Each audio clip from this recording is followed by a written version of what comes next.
நம்ம உலகநாயகன் அவர்கள் நம்ம தமிழ் சினிமாவை பெருமைப்படுத்துறதுக்காக பண்ணாத விஷயமே கிடையாது. பல புதிய டெக்னாலஜிஸை இவர் தான் இன்ட்ரடியூஸ் பண்ணது.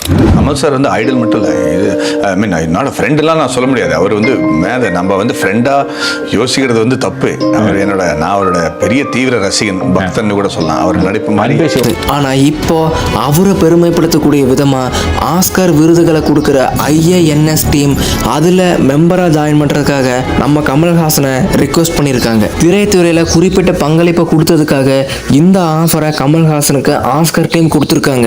Kamal Haasan was something, oh my god, handsome, good eyes, performance, that subtlety. But நம்ம உலகநாயகனுக்கு இருக்கிற டேலண்ட்க்கு ஆஸ்கர் அவார்டே கொடுத்துருக்கலாம். பட் இதுவும் ஓகே, பரவாயில்ல தான். ஆனால் என்ன, இப்போ கொஞ்சம் அதை விட அப்டேட் ஆகி விருது கொடுக்குற ரேஞ்சுக்கு போயிட்டாரு. அதை நினச்சி சந்தோஷப்பட்டுக்க வேண்டியதான். அடிச்சா நீ செத்துடுவ.